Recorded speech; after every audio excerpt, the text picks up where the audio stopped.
Imagine una taberna pobre, casi escondida en la noche de Barcelona. El aire está cargado de humo, vino barato y cansancio. En las mesas, algunos hombres hablan en voz baja. Otros miran sin demasiada atención hacia un rincón donde un guitarrista gitano intenta ganarse la cena. No hay lujo. No hay escenario verdadero.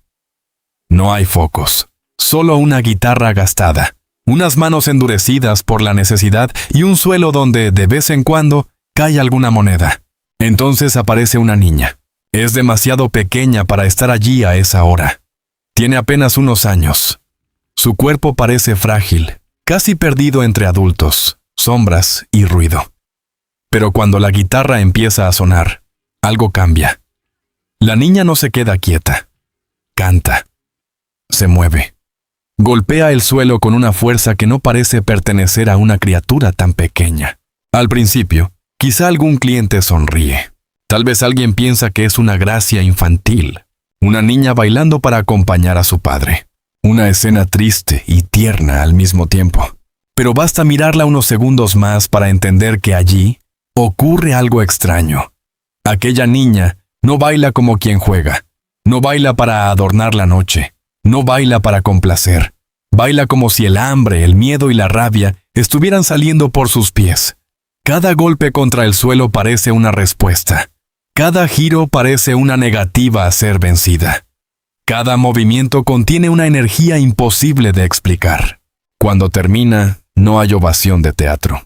No hay flores. No hay contratos. No hay promesas. Solo unas monedas lanzadas al suelo. El guitarrista las recoge. La niña también. Dos figuras pequeñas frente a un mundo que todavía no sabe mirarlas.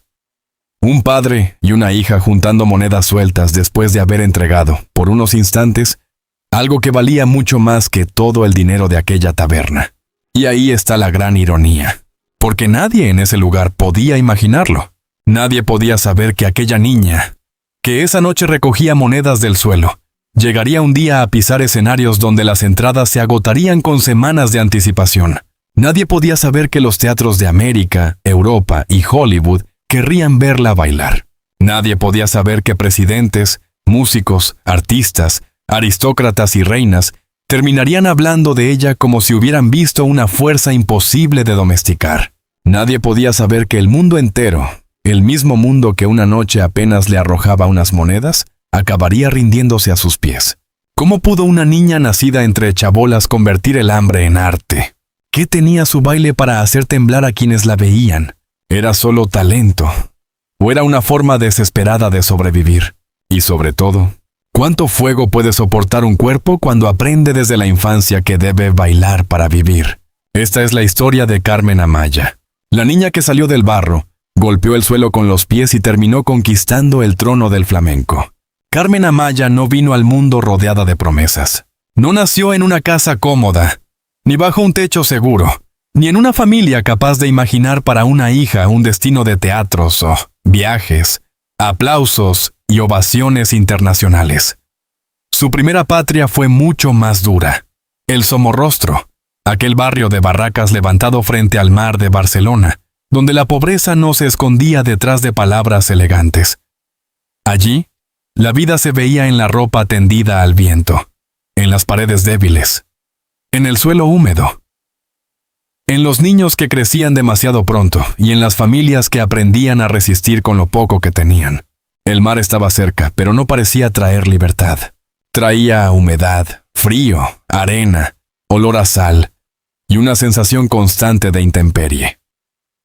Las barracas del Somorrostro no eran casas en el sentido pleno de la palabra.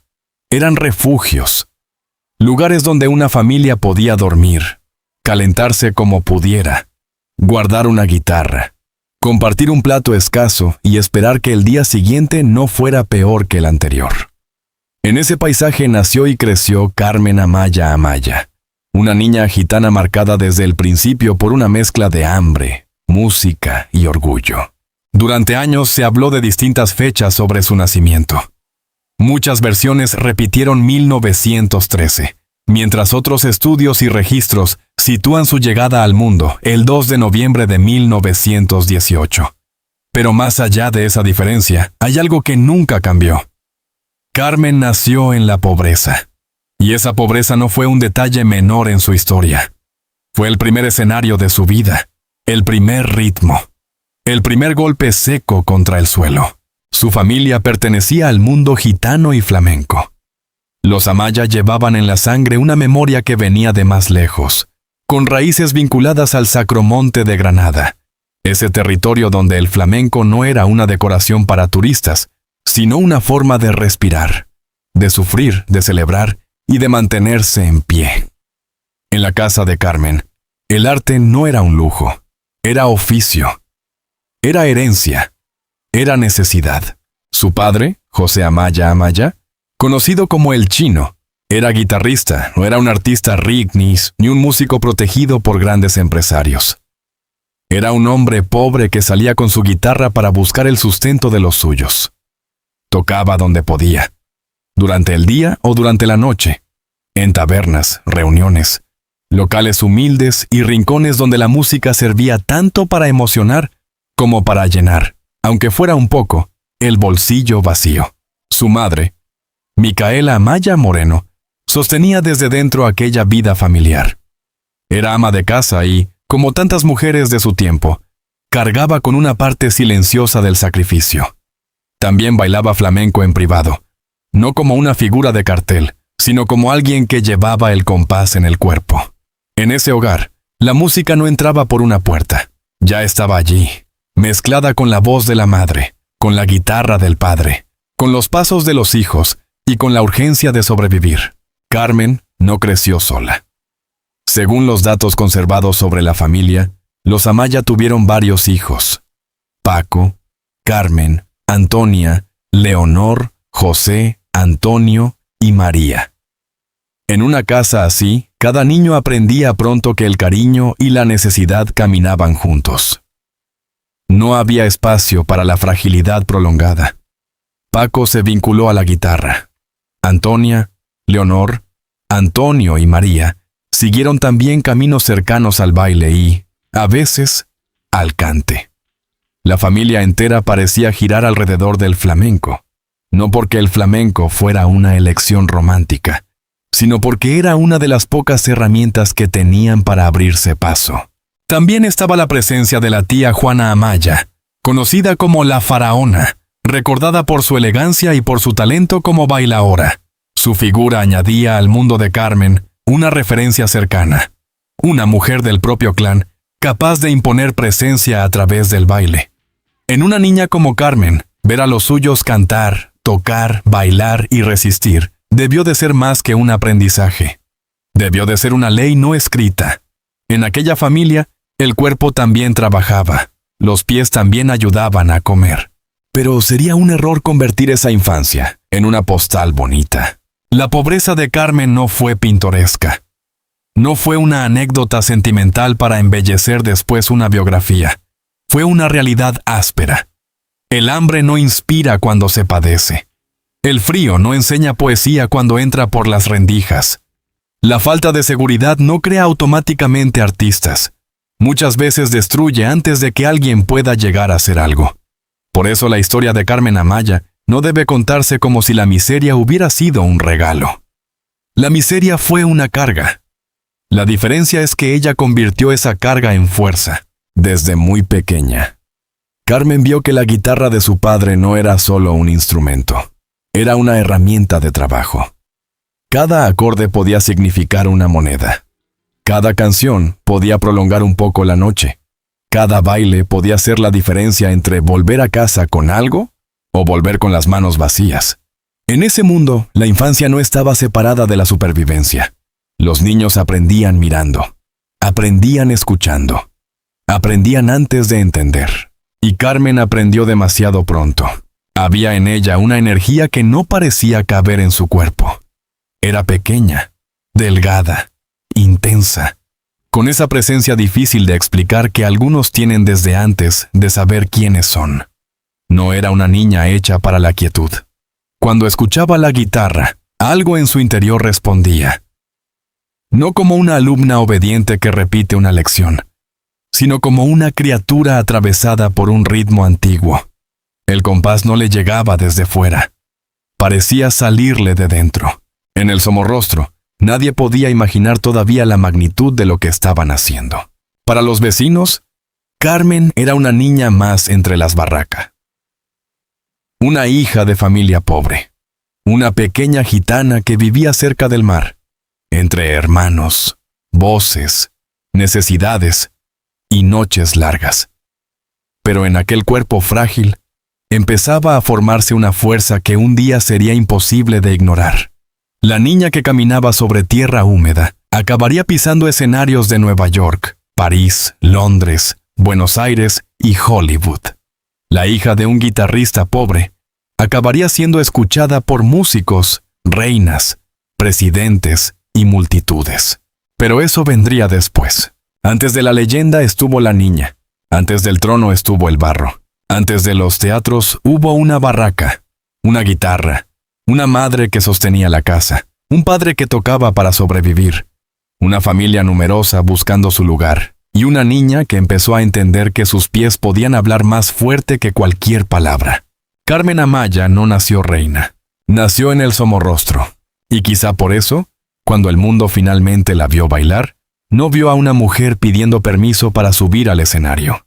Vio a una niña de las chabolas golpeando el suelo como si estuviera reclamando, por fin, todo lo que la vida le había negado. Para muchos artistas, el escenario llega después de los estudios, de los maestros, de los ensayos y de una familia que espera con orgullo el día del debut. Para Carmen Amaya, el escenario llegó antes de que pudiera entender del todo qué significaba la palabra destino. Llegó de noche. Llegó en tabernas humildes, en locales donde el humo se mezclaba con el vino barato y donde el arte no se presentaba como una ceremonia, sino como una forma de ganarse unas monedas. Allí no había cortinas elegantes, ni butacas reservadas. No había programas impresos ni críticos esperando escribir sobre una revelación. Había cansancio, ruido, hombres que entraban y salían, mesas gastadas, guitarras que sobrevivían al uso y un suelo donde caían, de vez en cuando, unas monedas. A ese mundo empezó a salir Carmen siendo apenas una niña. Su padre, José Amaya, el chino, llevaba la guitarra como quien lleva una herramienta de trabajo. No tocaba solo porque amara el flamenco. Tocaba porque había que vivir. Porque en una casa con tantos hijos, el hambre no esperaba. Porque cada noche podía traer algo de dinero. Y cada moneda podía importar. Carmen lo acompañaba. Pequeña, frágil a la vista, pero con una energía que parecía demasiado grande para su cuerpo. El padre tocaba. La niña cantaba y bailaba. Y después, cuando la música terminaba, llegaba el gesto que ningún aplauso podía borrar. Recoger las monedas del suelo. Esa imagen explica más sobre Carmen Amaya que cualquier elogio posterior. Antes de que los teatros se disputaran su presencia, antes de que la prensa escribiera su nombre, antes de que el mundo la llamara leyenda, Carmen conoció el valor exacto de una moneda lanzada después de bailar. Supo desde muy temprano que el arte podía emocionar, sí, pero también podía hacer la diferencia entre volver a casa con algo o regresar con las manos vacías. Por eso su baile nunca fue ligero. Incluso cuando era niña, Carmen no parecía moverse por simple gracia infantil. Había en sus pies una urgencia, una rabia pequeña, concentrada, que no necesitaba palabras. Mientras otras niñas de su edad quizá dormían, ella estaba despierta junto a su padre, aprendiendo que el compás podía ser también una forma de resistencia. Cada golpe contra el suelo era más que un paso. Era una llamada. Era una protesta. Era la manera en que una niña pobre decía: aquí estoy. No conviene endulzar esa escena. No había romanticismo en salir de noche para trabajar siendo una criatura. No había belleza en la necesidad que empuja a una niña a bailar ante adultos para que la familia pueda reunir unas monedas. La pobreza no era un decorado. Era una presión constante sobre la espalda de todos. Pero Carmen tenía algo que la pobreza no consiguió aplastar. Una fuerza instintiva, casi salvaje, que convertía la dureza de la vida en movimiento. Ahí empezó a formarse su carácter. La Carmen que años después desafiaría los códigos del flamenco femenino, nació en esas noches. No en una academia, sino en el contacto directo con el público más difícil. El que no siempre escucha, el que no siempre respeta, el que puede mirar con indiferencia y aún así debe ser conquistado. Desde niña, Carmen aprendió que no bastaba con bailar bien. Había que dominar el aire, había que obligar a mirar, había que tomar el espacio antes de que el mundo decidiera ignorarla.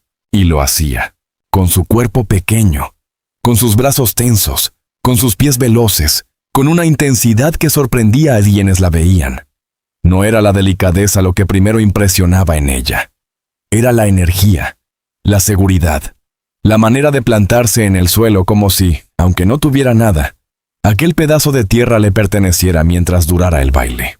Poco a poco, aquella niña empezó a salir de los rincones más humildes hacia espacios algo más visibles.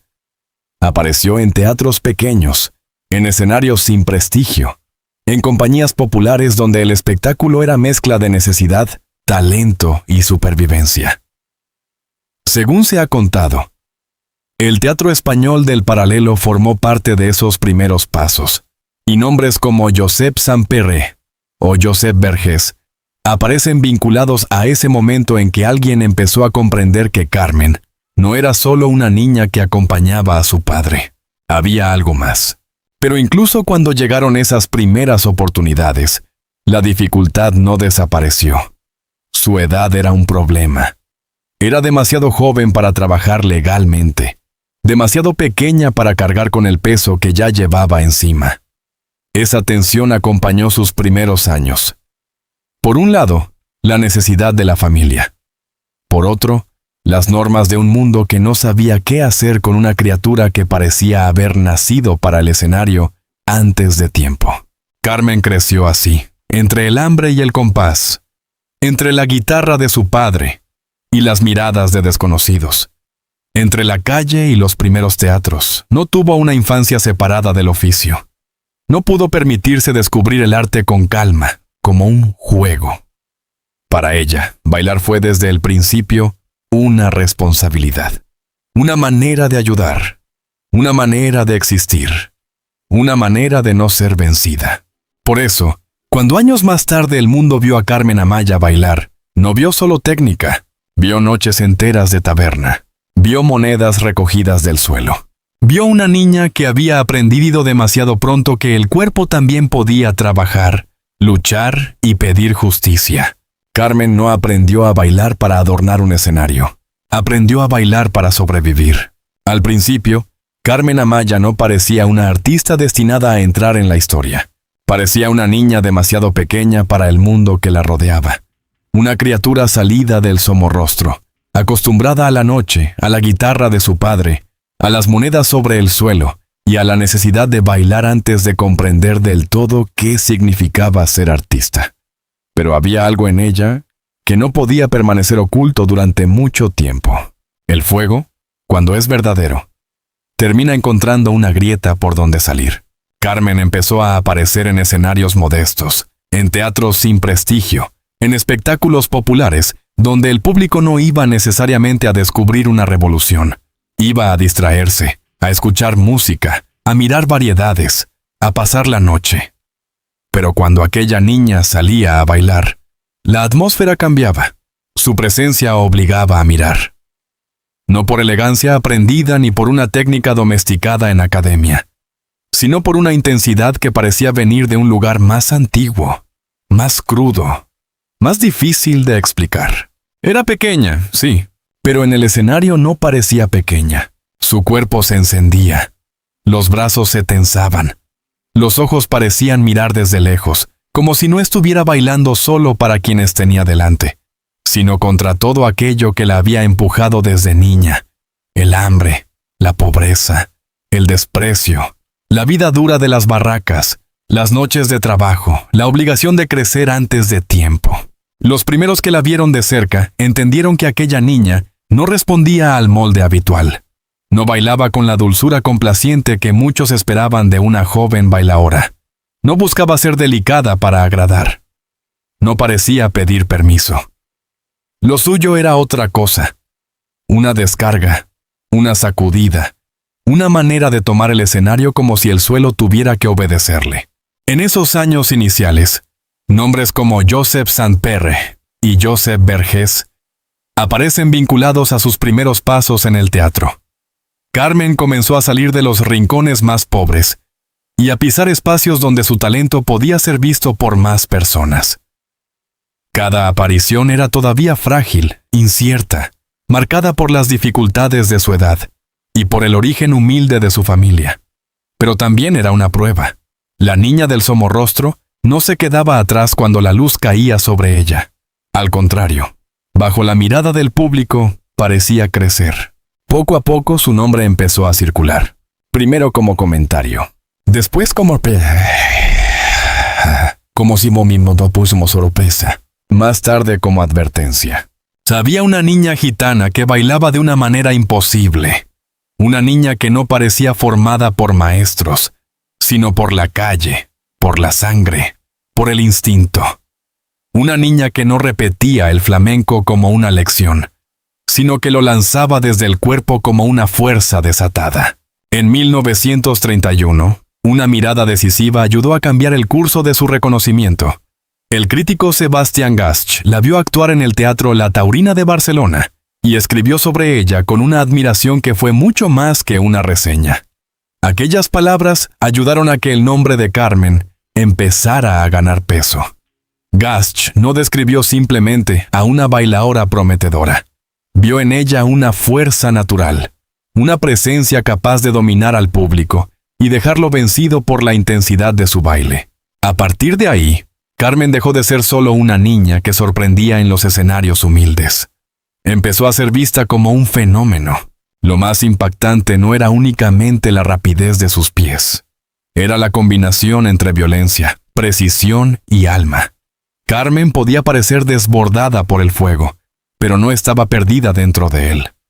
Sus golpes eran rápidos, sí, pero no vacíos. Sus giros eran intensos, pero no caóticos.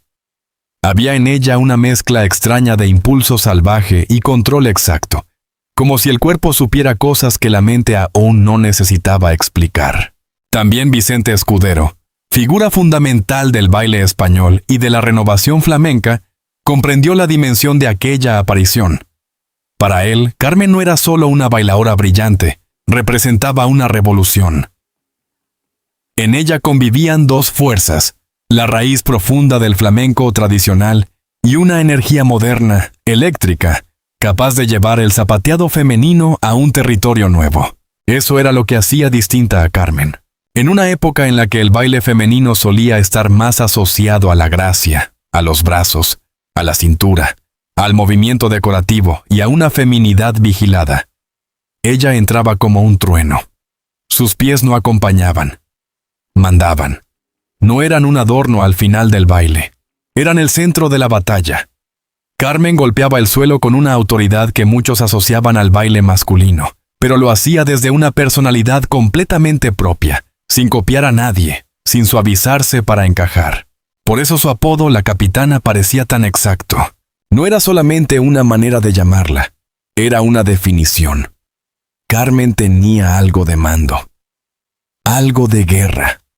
Algo de criatura nacida para ponerse al frente aunque viniera de un lugar donde nadie esperaba verla dirigir nada. Cuando bailaba, no parecía una niña pobre esperando aprobación. Parecía alguien dando órdenes invisibles al escenario, a los músicos, al público y al destino. Y el público obedecía. La miraban primero con curiosidad, luego con asombro, y al final, muchas veces, con una especie de rendición. Porque Carmen no ofrecía un baile cómodo. No era una estampa tranquila. Era una fuerza que entraba por los ojos y golpeaba por dentro. Su flamenco no pedía ternura, pedía atención, pedía respeto, pedía silencio. Aquella niña que había comenzado recogiendo monedas junto a su padre, estaba empezando a descubrir algo enorme. El mismo cuerpo que la pobreza había empujado a trabajar, podía convertirse en un arma artística. Sus pies, que habían pisado barro, arena y suelos duros de taberna, empezaban a sonar como una sentencia. Carmen Amaya no fue descubierta porque encajara en una idea previa de belleza. Fue descubierta porque era imposible ignorarla. No bailaba para gustar. Bailaba como si estuviera dando órdenes al mundo. Carmen Amaya no salió del Somorrostro de golpe. No hubo una mañana en la que la niña de las barracas despertara convertida en estrella, ni una puerta dorada que se abriera de pronto para separarla de la pobreza. Su camino fue más duro, más irregular, más parecido a su propio baile. Avance, golpe, silencio, otro golpe, otra caída, otra noche, otro escenario. Pero algo había cambiado. Después de aquellas primeras miradas de asombro, después de que algunos críticos y artistas empezaran a comprender que en Carmen había una fuerza rara, su nombre comenzó a moverse más allá de los círculos humildes donde había aprendido a sobrevivir. Ya no era solo la hija de El Chino, el guitarrista pobre que tocaba en tabernas. Ya no era únicamente la niña pequeña que cantaba, bailaba y recogía monedas del suelo. Poco a poco, Carmen empezaba a ser una presencia buscada. Barcelona fue el primer territorio donde esa transformación se volvió visible. El Paralelo, los teatros populares, los locales donde se mezclaban variedades, música, humor y flamenco, se convirtieron en una especie de puente entre la niña de la calle y la artista que empezaba a llamar la atención. Aquel mundo no era elegante, pero sí intenso. Allí el público podía ser ruidoso, impaciente, difícil. Si una artista no tenía verdad, se notaba enseguida. Y Carmen tenía demasiada verdad para pasar desapercibida. En 1929, durante los años en que Barcelona intentaba mostrarse al mundo con la exposición internacional, Carmen también empezó a aparecer en espacios donde su figura podía ser vista de otra manera. Ya no era solo una criatura de los márgenes.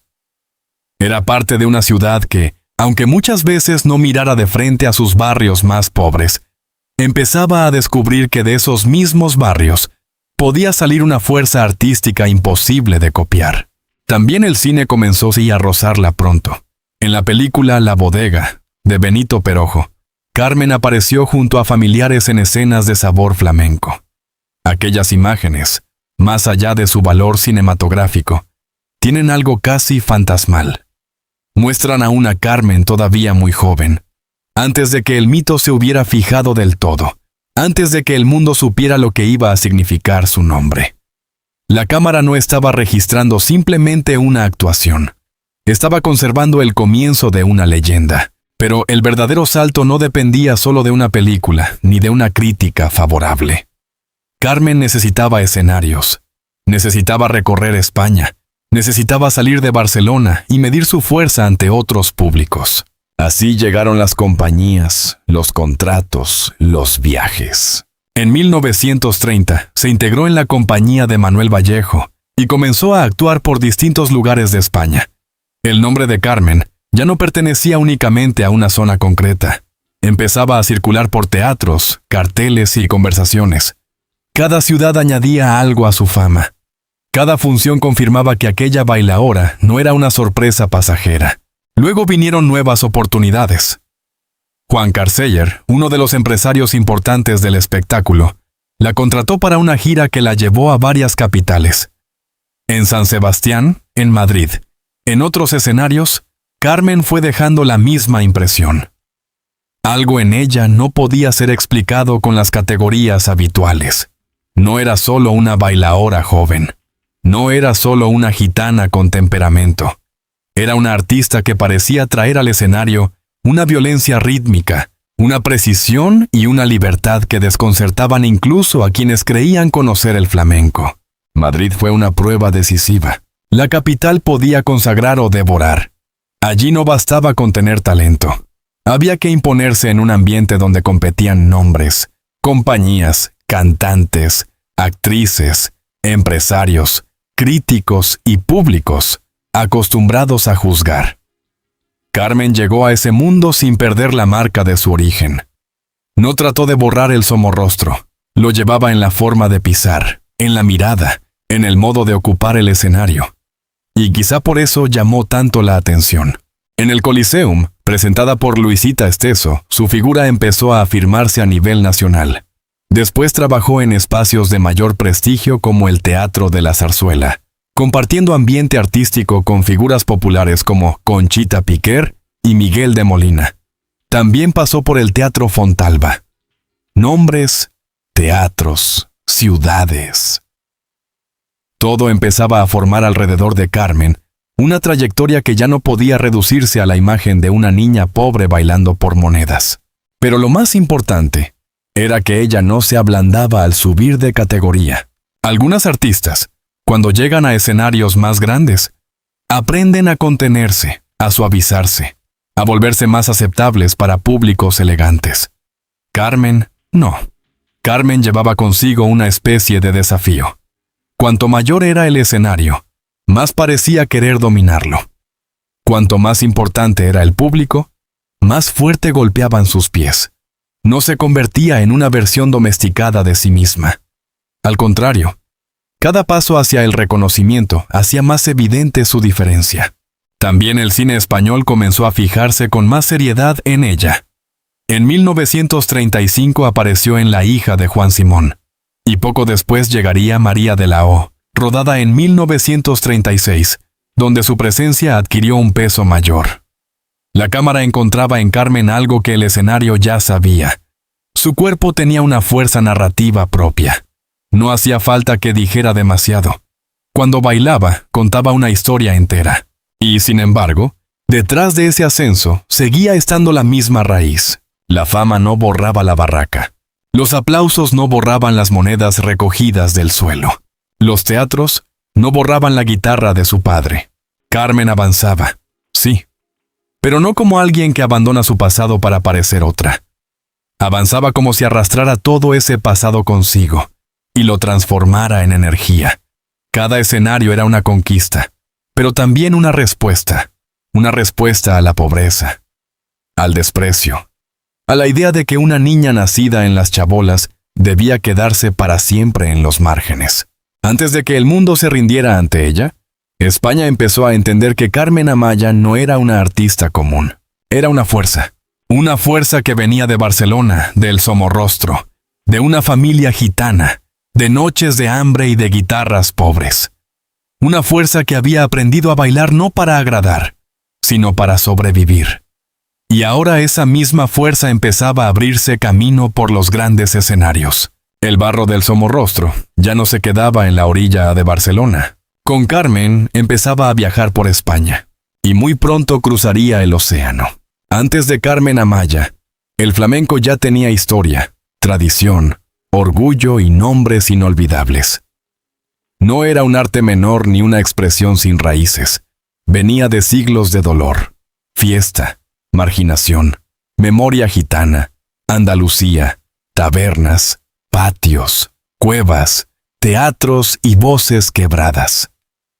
Pero dentro de ese mundo, como en casi todos los mundos, también existían reglas invisibles. Y muchas de esas reglas pesaban sobre las mujeres. A una bailaora se le podía exigir gracia, belleza, compostura, brazos elegantes, movimiento de caderas, una forma de presencia que emocionara sin desbordar demasiado. La mujer podía ser intensa, sí, pero dentro de ciertos límites. Podía mostrar carácter, pero no debía parecer que tomaba el escenario por la fuerza.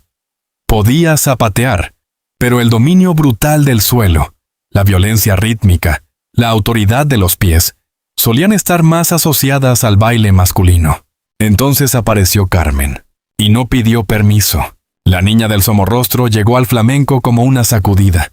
No entró en el escenario para confirmar una imagen amable de la bailaora. Entró para romperla.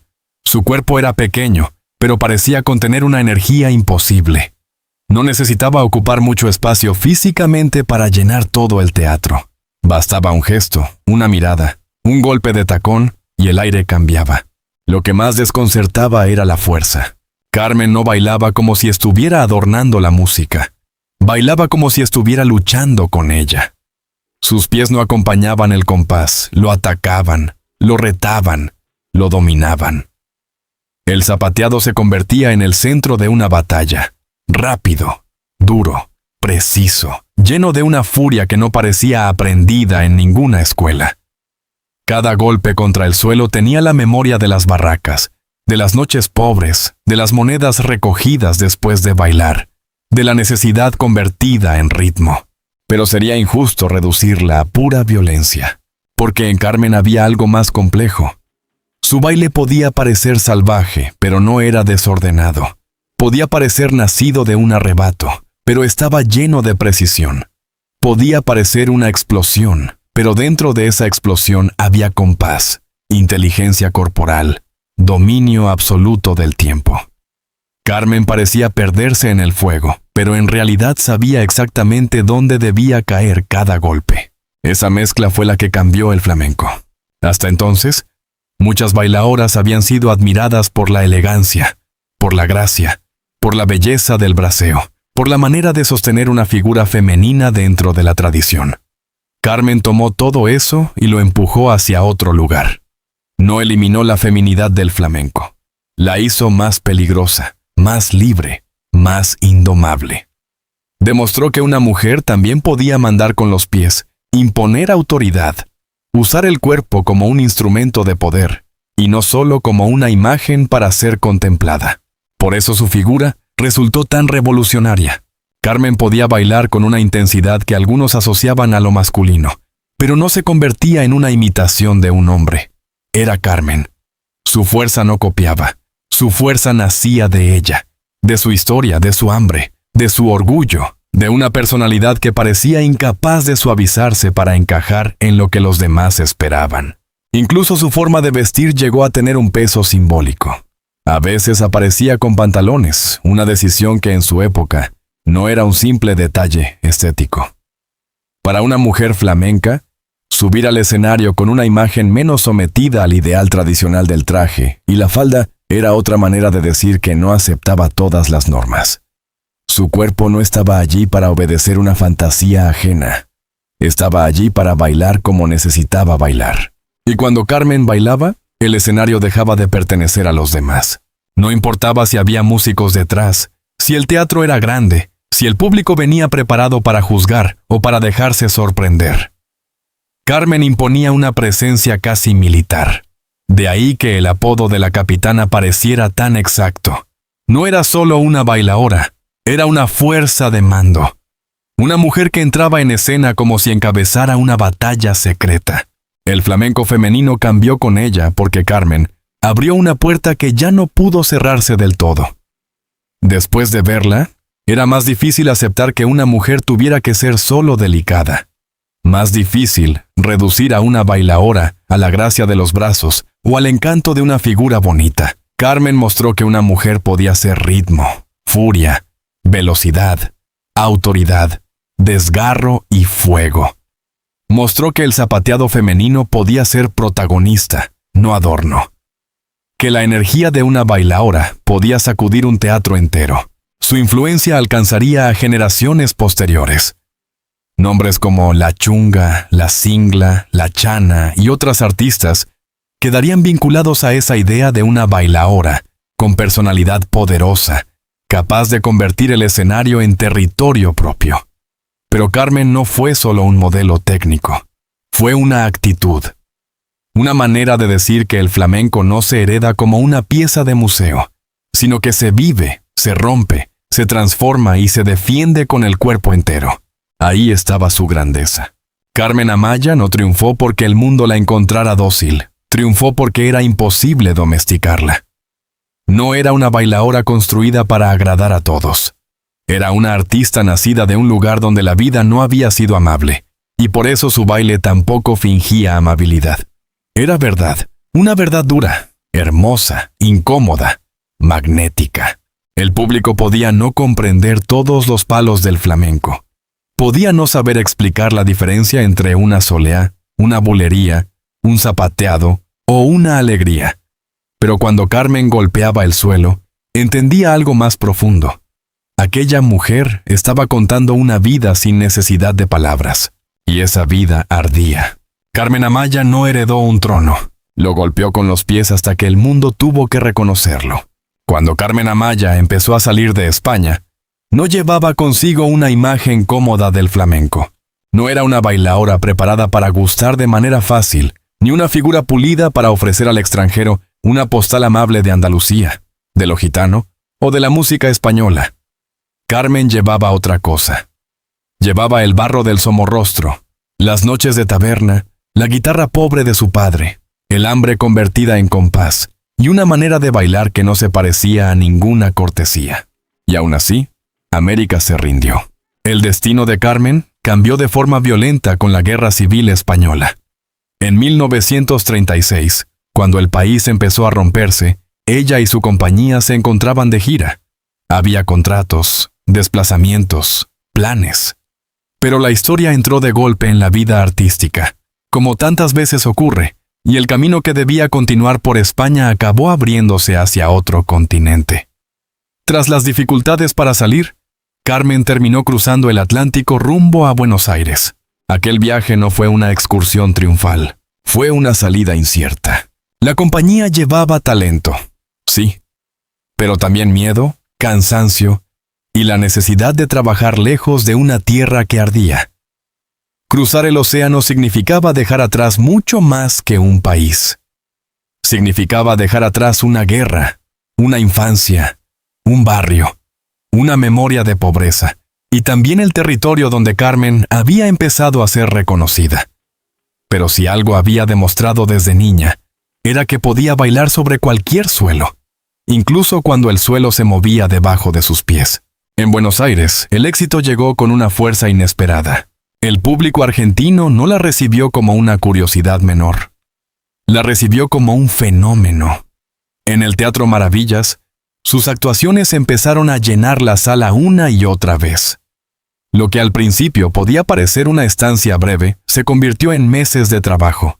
Funciones repetidas, entradas agotadas y una fama que crecía con cada noche. Carmen había cruzado el Atlántico como una artista española, en busca de continuidad. Pero América empezó a verla como algo más, una fuerza imposible de encerrar en una sola tradición. Buenos Aires. Fue una revelación. Allí, lejos del Somorrostro, lejos de las barracas de Barcelona, Carmen descubrió que su baile podía vencer incluso la distancia cultural. Muchos espectadores no conocían todos los códigos del flamenco. No sabían leer cada detalle del compás, cada intención de los palos, cada raíz escondida en un gesto o en un golpe de tacón. Pero entendían lo esencial. Entendían la electricidad. Entendían la verdad de un cuerpo que parecía bailar con todo lo que había sufrido. La fama se extendió. Uruguay, México, Cuba. Cada nuevo país añadía una capa al mito. Carmen no llegaba como una embajadora suave de un arte folclórico. Llegaba como un incendio. El público podía entrar al teatro por curiosidad, pero muchas veces salía con la sensación de haber visto algo que no sabía explicar. No era solo técnica, no era solo velocidad, no era solo temperamento gitano, como decían algunos desde la fascinación y el cliché. Era una presencia que tomaba el escenario por completo y lo convertía en territorio propio. En México, su nombre volvió a crecer. Actuó en teatros importantes, viajó, fue comentada, admirada, buscada. La niña que una vez recogía monedas del suelo empezaba a convertirse en una artista por la que el público pagaba para verla de cerca. Esa contradicción atraviesa toda su historia. Cuanto más lejos llegaba, más fuerte se volvía la imagen de su origen. Carmen no parecía alguien que hubiera escapado de la pobreza para olvidarla. Parecía alguien que la llevaba dentro, transformada en fuego. También Cuba formó parte de aquel camino americano.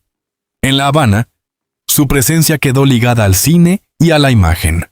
Carmen ya no era solo una bailaora vista en directo por quienes tenían la suerte de estar en la sala.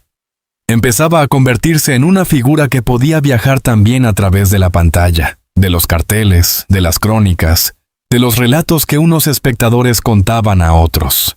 Pero el gran salto todavía estaba por llegar. Estados Unidos, Nueva York, un territorio donde el flamenco no ocupaba el centro de la vida cultural, donde triunfar era difícil incluso para artistas formados dentro de los códigos del espectáculo internacional. Allí, Carmen Amaya llegó sin suavizarse. No adaptó su esencia para parecer más aceptable. No redujo su fuerza para caber en una mirada extranjera. Al contrario, cuanto más desconocido era el público, más poderosa parecía su necesidad de imponerse. El mundo anglosajón podía no entender todas las palabras, todas las raíces, todos los dolores de ese arte. Pero Carmen no necesitaba traducción. Su cuerpo traducía por ella. Los pies hablaban, los brazos cortaban el aire, la mirada mandaba. Cada movimiento decía algo que no dependía del idioma. Dolor, orgullo, rabia, hambre, desafío, vida. Y esa fue su victoria. Porque Carmen Amaya no conquistó América convirtiéndose en otra persona. La conquistó siendo más Carmen que nunca. El éxito internacional no le llegó por borrar el somorrostro, sino por llevarlo hasta escenarios donde nadie esperaba ver aquella verdad. América vio en ella una artista distinta. Una mujer que no bailaba para decorar una noche, sino para sacudirla. Una bailaora que parecía venir de un mundo antiguo y al mismo tiempo anunciar algo nuevo. Con cada función, Carmen agrandaba el mapa del flamenco. Con cada viaje, demostraba que una niña nacida entre chabolas podía cruzar océanos sin dejar de ser fiel a su origen. Con cada golpe de tacón, el barro de Barcelona resonaba en ciudades que jamás habían visto el somorrostro. Y entonces ocurrió lo inevitable. Ya no solo la buscaba el público. Empezaron a buscarla los grandes escenarios, la prensa, el cine, los músicos, los poderosos, los que querían ver con sus propios ojos a aquella mujer de la que todos hablaban. América se viaje. Ya Tavia. Y rendido ante Carmen Amaya. Pero lo más sorprendente estaba por venir. Porque muy pronto no serían solo los teatros los que caerían a sus pies. También presidentes, reinas, directores de orquesta y estrellas del mundo entero querrían saber qué clase de fuego llevaba dentro aquella mujer. Hubo un tiempo en que Carmen Amaya y su padre recogían monedas del suelo, después de bailar, después de cantar, después de entregar en una taberna pobre una energía que valía mucho más que lo que el público dejaba caer sobre las tablas. Esa imagen parecía pertenecer a otra vida, pero Carmen nunca pudo desprenderse del todo de ella. Y quizá por eso su triunfo tuvo una fuerza tan extraña. Porque cada vez que pisaba un escenario inmenso, cada vez que una sala elegante se levantaba ante ella, cada vez que un hombre poderoso quería verla bailar, detrás de la leyenda seguía respirando aquella niña del somorrostro que había aprendido a sobrevivir con sus pies. En Estados Unidos, esa contradicción se volvió casi increíble. La mujer que venía de las chabolas llegó a Nueva York y terminó actuando en Carnegie Hall, un espacio asociado a la música clásica, a los grandes intérpretes, a los nombres respetados por la cultura oficial. No era un lugar cualquiera, era un templo artístico. Allí no se entraba solo con hambre ni con valentía. Había que llevar algo que pudiera imponerse ante un público acostumbrado a escuchar a los mejores. Y Carmen entró, no como una invitada tímida, no como una rareza exótica. Entró como una fuerza. Acompañada por artistas como Sabicas y Antonio de Triana, Carmen llevó el flamenco a un escenario donde muchos espectadores quizá no conocían sus raíces profundas, pero sí podían reconocer una verdad cuando la tenían delante. El idioma del flamenco podía resultarles ajeno. El dolor gitano podía parecerles lejano. Pero cuando Carmen golpeaba el suelo, no hacía falta traducción. Su cuerpo hablaba con una autoridad que atravesaba cualquier frontera. Después llegó Hollywood, y Hollywood también quiso mirarla. Allí, donde la imagen era poder, donde las estrellas se fabricaban con luz, cámara y mito, Carmen no necesitó convertirse en otra para llamar la atención. Fue varias veces a rodar. Apareció vinculada a producciones. Se movió entre figuras del cine, de la música y de la cultura. Los grandes nombres querían verla. Querían comprobar si era cierto lo que se decía de aquella bailaora española, que parecía bailar como si llevara una tormenta dentro. La prensa la convirtió en un fenómeno. Las revistas la mostraban, los comentarios crecían, las salas se llenaban.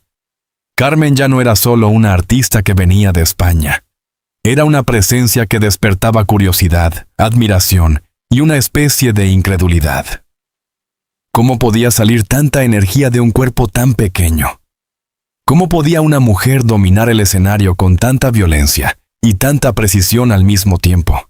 En Hollywood Bowl, ante una multitud inmensa, Carmen presentó una versión de El amor brujo, de Manuel de Falla, acompañada por una orquesta sinfónica. La escena tenía algo casi simbólico. El flamenco nacido de la raíz popular, de la calle, del hambre y de la memoria gitana, se encontraba de pronto frente a miles de personas, bajo el cielo americano, junto a una gran estructura musical. Pero Carmen no se empequeñeció ante la orquesta. La enfrentó. La atravesó. La hizo suya. Y no solo el público quedó impactado. También los maestros. Arturo Toscanini, uno de los directores de orquesta más admirados de su tiempo, la vio bailar y quedó sorprendido por la cantidad de fuego, ritmo y personalidad que encontraba en ella. Leopold Stokowski, otro nombre enorme de la música, también se sintió desconcertado ante aquella energía casi inexplicable. No hablaban de una bailaora correcta. Hablaban de una fuerza que parecía salirse de las categorías normales del arte. Eso era Carmen, una artista que no se entendía del todo, pero se sentía de inmediato. Y entonces apareció una de las anécdotas más llamativas de su leyenda americana, el encuentro con Franklin D. Roosevelt. Se cuenta que el presidente de Estados Unidos la vio bailar. Quedó fascinado y llegó a regalarle un bolero adornado con diamantes, además de invitarla a actuar en una fiesta en la Casa Blanca. La imagen parece imposible. Una niña de las barracas de Barcelona, convertida en artista admirada por el presidente del país más poderoso del mundo. Ese contraste resume su vida. Carmen no nació con una corona, pero hubo presidentes que quisieron verla. No nació en un palacio, pero acabó entrando en lugares donde solo entraban los elegidos. No nació entre joyas, pero un día recibió regalos brillantes de manos poderosas. Y aún así, lo más valioso que llevaba no era nada de eso. No eran los diamantes, ni los teatros, ni las fotografías, ni las crónicas. Lo más valioso seguía siendo aquello que había nacido en el somorrostro, la fuerza de una mujer que había convertido la necesidad en arte. Más tarde, en Europa, la leyenda continuó. En París, Londres, Holanda y otros escenarios, Carmen siguió demostrando que su baile no pertenecía a un solo país. En Londres llegó a encontrarse con la reina. La prensa jugó con una imagen poderosa. Dos reinas frente a frente. Una reina por nacimiento, por linaje, por corona, y otra reina sin sangre azul, sin palacio, sin título heredado, pero con una autoridad que ningún decreto podía conceder. La reina del flamenco, la reina nacida entre chabolas, la reina que no necesitó sentarse en un trono porque cada escenario se convertía en suyo cuando empezaba a bailar. Ese fue el verdadero milagro de Carmen Amaya. No que los poderosos la invitaran, no que las revistas la fotografiaran, no que Hollywood la buscara. Lo verdaderamente asombroso es que, ante todos ellos, Carmen siguió siendo Carmen. No suavizó su origen, no escondió su fuego, no se volvió dócil para entrar en salones elegantes. Llevó el barro del somorrostro hasta los lugares más altos y obligó a esos lugares a reconocerlo. El mundo no se arrodilló ante Carmen porque ella pidiera compasión. Se rindió porque no pudo apartar la mirada. Presidentes, reinas, músicos, estrellas, críticos y multitudes vieron en ella algo que no se podía comprar ni fabricar. Una verdad corporal absoluta. Un arte que venía de antes de la fama, de antes de los teatros, de antes de los regalos y de los aplausos. Un arte nacido en la pobreza, endurecido por la necesidad y elevado por una voluntad imposible de domesticar. Carmen Amaya no conquistó el mundo pidiendo permiso. Lo conquistó golpeando el suelo con los pies hasta que todos, incluso los más poderosos, Entendieron que aquella mujer llevaba dentro una corona que nadie podía discutir. Después de conquistar escenarios, presidentes, reinas, músicos, críticos y multitudes, Carmen Amaya siguió siendo, en el fondo, una mujer perseguida por el mismo destino que la había empujado desde niña. Bailar, seguir bailando, no detenerse. El mundo la miraba como una leyenda. Pero una leyenda también tiene cuerpo. Y el cuerpo de Carmen había sido usado desde demasiado temprano. Desde los 4 años, sus pies habían golpeado suelos de taberna, escenarios pequeños, teatros grandes, plazas, estudios de cine, salas elegantes y auditorios internacionales. Había bailado para sobrevivir, para alimentar a los suyos, para abrirse paso, para defender su nombre, para responder a cada público que quería verla otra vez. Su cuerpo pequeño había cargado con una energía inmensa. Pero ninguna llama arde para siempre sin consumir algo. En los últimos años, la salud empezó a convertirse en una sombra. Carmen no era una mujer acostumbrada a rendirse.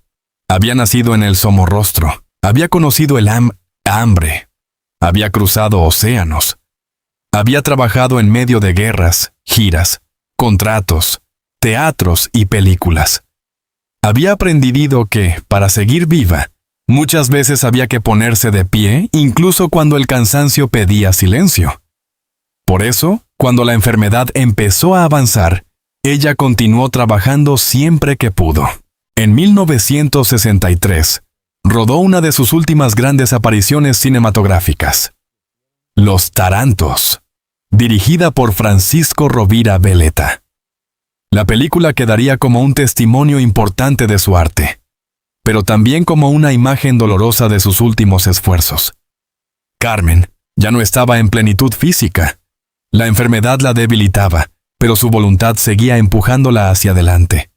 Como tantas veces en su vida, parecía que el cuerpo pedía una cosa y el alma ordenaba otra. Y Carmen obedecía al alma. Había algo casi trágico en esa fidelidad al escenario. Para el público, verla bailar seguía siendo un privilegio. Para ella, quizá, bailar era ya una batalla contra el tiempo. Cada función podía parecer una victoria, pero también un desgaste. Cada ovación podía sonar como homenaje y como despedida anticipada. Nadie sabía exactamente cuánto resistía detrás de la fuerza que mostraba ante los demás. En agosto de 1963, durante una actuación en Gandía, llegó una señal imposible de ignorar. Carmen estaba trabajando, intentando sostener otra noche, otro espectáculo, otra exigencia. Pero su cuerpo ya no respondió como antes. En medio de aquella situación, se dirigió a Andrés Batista con una frase que sonó como una rendición íntima, no ante el público, sino ante la realidad. Andrés, hemos terminado. Era una frase sencilla, pero en la vida de Carmen Amaya, una frase así pesaba como una caída, porque Carmen no había sido una artista de detenerse. No había construido su nombre apartándose del fuego, había vivido dentro de él. Decir que todo había terminado era aceptar que ni siquiera la capitana podía seguir mandando sobre un cuerpo que ya no obedecía. La enfermedad renal terminó imponiéndose. Los médicos no encontraron una solución capaz de devolverle la fuerza que se apagaba. Aquel cuerpo que había parecido invencible, aquel cuerpo que había hecho temblar escenarios, que había convertido el zapateado en un idioma universal, que había llevado el flamenco desde las chabolas de Barcelona hasta los teatros más importantes del mundo, empezó a reclamar descanso. Carmen Amaya murió el 19 de noviembre de 1963, en Begur, Girona. Tenía solo 45 años. La noticia golpeó al mundo del flamenco como una pérdida imposible de reparar. No se iba simplemente una bailaora famosa. Se iba una forma de entender el arte, una fuerza que no había tenido copia. Una mujer que había cambiado para siempre la imagen de la bailaora, que había roto normas, que había demostrado que una mujer podía ocupar el escenario con una autoridad feroz, con pies de trueno y alma de incendio. Su funeral reunió a una multitud. Llegaron personas gitanas y no gitanas, de Cataluña, de otras regiones de España e incluso de Francia. No todos habían conocido a Carmen de cerca, pero muchos sentían que se despedían de algo propio. Porque Carmen había sido más que una artista, había sido una posibilidad.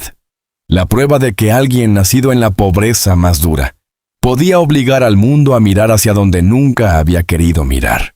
Después llegaron los reconocimientos. Fue distinguida con honores como la Medalla al Mérito Turístico de Barcelona, la Orden de Isabel la Católica y el título de hija adoptiva de Begur. Con el tiempo su memoria siguió extendiéndose. Monumentos, calles, homenajes, espacios dedicados a su nombre. En Barcelona, en Montjuic, se levantaría un monumento. En Buenos Aires, una calle recordaría su figura. Y años más tarde, el tablao de Carmen mantendría viva parte de su legado en el pueblo español, en el mismo entorno donde aquella niña del Somorrostro había actuado décadas atrás ante el rey Alfonso XIII. Incluso después de la muerte, su viaje continuó. Primero fue enterrada en Begur, el lugar donde vivió sus últimos días. Más tarde, sus restos fueron trasladados al cementerio de Siriego, en Santander, al panteón familiar de su esposo, el guitarrista Juan Antonio Agüero. Él había sido parte de su vida íntima, de esa zona menos visible que a menudo queda oculta detrás del mito. Porque detrás de la capitana, detrás de la bailaora, que parecía indestructible, también hubo una mujer que amó, que formó una vida, que buscó refugio lejos del ruido cuando el cuerpo ya no podía sostener tanto fuego. Pero la muerte no apagó a Carmen Amaya. Al contrario, con los años, su figura creció. Los críticos, los artistas, los estudiosos del flamenco y las nuevas generaciones de bailaores volvieron una y otra vez a su nombre como quien vuelve a una raíz peligrosa. Carmen no dejó una escuela fácil de imitar. Dejó algo más difícil. Una actitud. Una manera de entender el flamenco como verdad física, como desafío, como memoria del hambre, como dignidad nacida en el barro. Su baile sigue siendo recordado por la velocidad, por la fuerza, por el zapateado, por la intensidad casi sobrenatural de su presencia. Pero su verdadera grandeza no estuvo solo en la técnica. Estuvo en haber convertido una vida marcada por la pobreza en una forma de poder artístico, en haber transformado la marginación en autoridad, en haber llevado el nombre de una niña gitana del Somorrostro hasta los lugares donde antes nadie habría imaginado que pudiera llegar. Carmen Amaya fue del barro al trono, pero ese trono no estaba hecho de oro. Estaba hecho de noches sin descanso, de guitarras pobres, de monedas recogidas del suelo, de hambre antigua, de orgullo gitano, de escenarios conquistados, de un cuerpo que ardió hasta el límite y de unos pies que nunca pidieron permiso para hacer temblar al mundo. Carmen Amaya no fue solo una bailaora. Fue la niña de las chabolas que convirtió la miseria en fuego, el fuego en arte y el arte en una forma de eternidad.